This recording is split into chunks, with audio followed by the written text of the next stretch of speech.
Hey everybody, it's MotherCrowe here again with another garden tour video. I haven't done one in about 6 months. I think my last one was in July, so this should be interesting. This is my first winter garden of 2020, and yeah, let's check out my little witchy garden here, see what I've got growing.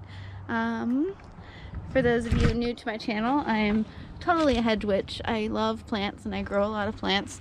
This one is my Mexican bush sage. It's the best growing sage for around here, I feel. And it's got some flowers here. I just trimmed this back a couple months ago because it was really tall, like probably like this tall. And yeah, I had to trim it all back so that the new growth could really shine through. And it's spreading from last year. It was not this big last year. I've got some lilies here too. These are my hurricane lilies. They pop up right after a hurricane. You can check out my Instagram. I have some photos of them that popped up last year. This is a pineapple plant. There's some other like aloe hidden in here underneath these leaves, but it's still winter, so I want to keep the ground as warm as possible, which is why I've got a nice thick layer of leaves here. This is my rose bush. There is some new growth on there, no buds or anything right now, but there's definitely a lot of little leaves and little growth here and there. So it should be good for this year.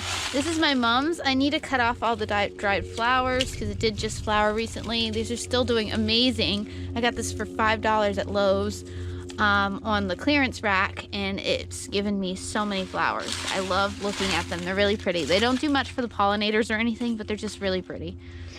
This is another hurricane lily here. This one's really spread out and getting really big. This one here behind it is another pineapple.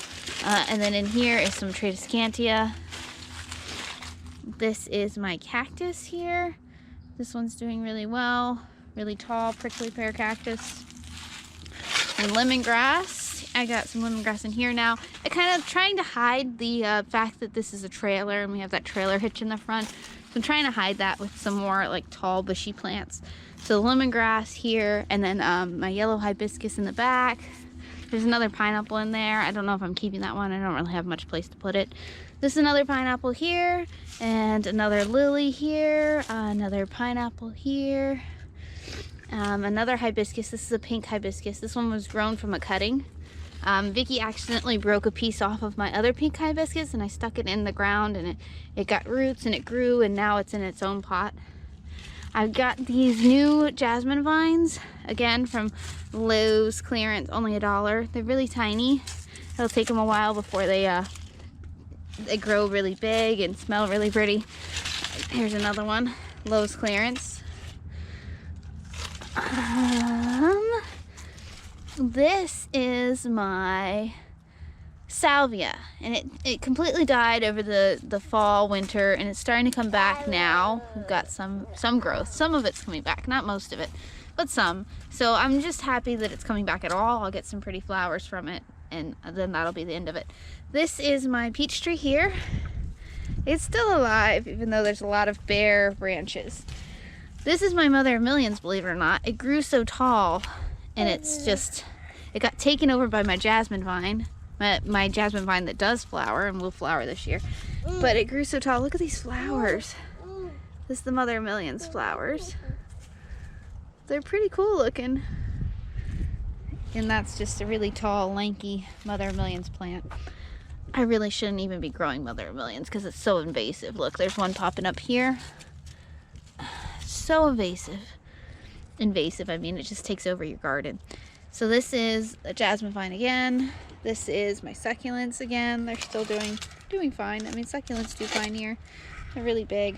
I probably need to start breaking them up into other pots and moving them. So that's our front garden. Let's go to the side. Okay, so here's our side garden. Not much is going on right now, but let me give you a close-up. We just got a bird feeder. That's new. And the birds have already eaten all the seed out of it, so we need to fill it up again. But that's the only new thing really over here. Everything else is pretty much the same. I've got carrots still over here. There's a couple left in here, not much. This one didn't get as much water as this one for some reason. So there's a lot more that's like ready in this one than in this one. They'll be tiny carrots because they're grown in pots, so they're only gonna be like this big, but they're gonna taste fine. And the tops are really good for soup. There's some Tradescantias. There's some Okinawa spinach hiding under these leaves. Not a lot, because most of my Okinawa spinach has died off. But hopefully I'll get some new plants this year. This is still my, what was this called? Seminole pumpkin. Okay, and there's some growth left on it, but it got hit really bad with the cold front we just had. So that'll probably die off, and then I don't know what I'll do with this bed. This bed doesn't grow that well because the trees are so close to it. This is one of those greens that I grew last year. That was like a mystery green, like it could be mustard, or it could be daikon radish actually, or a mustard or something, some type of green. It's probably something in the mustard family. It's really tasty. The leaves are edible and it's really tasty. I like that I'm getting a lot of seeds from this one, you know, because I planted a couple this year and that one came up really well. This is another Okinawa spinach over here hiding. And then of course my huge lemongrass, which I didn't even know lemongrass did this, but it's gone to seed. So I'm gonna have lemongrass all over the place if these seeds just fall off and get in the garden and then grow up again, and we'll have more lemongrass everywhere. Which is, I love lemongrass. It keeps the mosquitoes away and it looks really cool. There is my blueberry bush over here, same place it's been for a while. Not a lot going on right now because again it's winter, but it's still alive. I've got my sweet potatoes in here. These ones were just planted in October, so they won't be ready until like April, and then I'll plant them again once in the summer. You can normally get 2 sweet potato crops here a year. The rest, here's the rest of my garden. Starting with, of course, my blackberries. There's both wild blackberry bushes and then a thornless blackberry bush in here as well. Then down at the bottom, I've got some garlic that's popped up. Probably from when I just sprinkled compost on top over the summer. Some garlic has popped up. So hopefully I get some mini bulbs from that in a couple months. And then also, of course, the oxtails, right? This like clovery plant, love it. It's a great ground cover and it just looks really cool. This was my daddle pepper. As you can see, it's pretty dead. So I'm gonna have to plant some daddle peppers this year because I don't think there's any life left in this one. This was my papaya trees, but they all died because it got too cold. So there's just some compost in there right now that I'm gonna let break down before I plant the spring plants. This was a sprouting mix. And it's got like alfalfa and broccoli and a bunch of other stuff in here. I'm not gonna probably eat any of this. It's just like, again, just like a transitional crop so that I can get the nutrients in the soil. And these were all radishes, but again, it's been really dry this winter, so they're not getting enough water. And also, you know, they didn't have enough spacing, so they're like all really lanky. But I still throw them in soup. They still taste good in soup. Over here is my banana tree.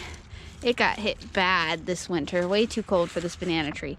But it's doing okay. There's also another Mother of Millions plant in here that was growing in one of my pots that I didn't want it to grow in, so I just tossed it in here. It's like I don't really want to kill the plant, but at the same time I know it'll take over, you know? So I'm trying to give it somewhere to grow where it won't be a problem. This is more of those greens. This is just salad greens. Random like mustard green type things that we can eat. This was also a pepper plant. It was also very dead. This is my orange tree. Still doing okay. Hopefully we get flowers in probably in March. We should get orange flowers. This is, Logan's got pumpkins in here, just regular Halloween pumpkin. He's planted them in the ground. We'll see if they grow this year beyond sprouting point. And there's some green onions there as well. This is my potatoes this year, the regular potatoes that, you know, we grow from store-bought ones, and we cut off like when it starts getting the little buds on it. We cut the end off and bury it, and it's doing good. Yes, Vic? Uh-huh. This is more pumpkins in here, and this is just extra dirt that I'll throw on top of the potatoes, because as they get taller, you have to keep burying them in order to get like a good crop of potatoes. And that was it for the side garden. Vicky, say hi. Say hi, Vicky. Vic. Say hi. Hi, it's Vicky. Vicky just turned 2, right? Happy birthday. All right, let's go check out the ramp garden with all my herbs. Okay, so this is what's growing along our deck and our ramp. This is my lavender. I'm so happy it's still alive, doing really well. Very proud of it. And then I've got my mints, my spearmint, and my chocolate mint here. They're all doing good, rising because of the weather. The basil from last year, completely dead. I haven't pulled it out yet. I've got oregano in here too. Another basil that's completely dead. The sage plant is completely dead. There's like one leaf left on it. And that's it. And this was another basil that again is completely dead, but I don't want to pull it out yet. I still like find uses for the branches and stuff. Like even though it's completely dry and dead, the intention of the plant is still there, and I could still burn this, you know, or you know, use it and bury it for fertilizer and nutrients and stuff. This is the rosemary. It's doing really well. It's gotten really big. This is the green onion. This is thyme. Most of the time it's still alive. There's just a lot of dead branches on here as well. I probably will trim it with some trimmers here soon. This is empty pots up here. Everything that was in there is dead. That was marigolds. This was tomato. All dead. And then last but not least, I've got my avocado tree. This is only a 1-year-old avocado. It's at like officially a year old because I just saw the picture on Facebook Memories of my avocado pit. So this is how tall an avocado pit will grow in a year if you let it grow. And it's about 3 feet tall just in a year. So that's really good. This is my pink hibiscus plant. It's ready for a new pot, but it's doing good. Surprising that it's still in the pot that I bought it in, or that Eddie bought it for me in, I mean, because he got me that one as a gift. I think it was Valentine's Day. This is lemongrass, more green onions, and more lemongrass. And then strawberries. I've got flowers on here. I've even got little baby strawberries on here already. Tiny, tiny, tiny strawberries. Delicious strawberries. Can't wait. So many strawberries. And I took a couple strawberries inside too, to protect them from the cold. So that's why you don't see that many out here. Oh, and there's one more plant that I forgot about. It's a brand new plant, and I had it hidden again because of the cold. So I had it like underneath this tarp that we keep some of our excess junk in. Get it out. There it is. Where can I put it? I'll put it up here. All right, there's my brand new plant. It's a canna lily, and yeah, no flowers right now because it's just the wrong, like everything just died because it was cold. But yeah, it was $5 on Lowe's clearance again. Canna lily. I'm excited about it. And that's it. That's the whole garden. Thank you for watching this garden tour video. If you like this content, please be sure to like, subscribe, leave me a comment, tap that bell. If comments get disabled because Vicky's in the video, you can always find me on Instagram or Facebook to leave me a comment. And I love hearing your feedback, so hopefully you guys like this content. I know I haven't done it in a while, so let me know what you think, and if you want more of this stuff, or if you want more of the tarot readings themselves, or if you want just more of our lifestyle and vlog videos, let me know. I'm trying to decide what to do with my channel this year, so that's why I really appreciate all the feedback I get and all the subscribers and all the likes. It's really cool. Keep up with it, and I will do my part to keep up with it, hopefully. All right, that's it. You guys have a great day.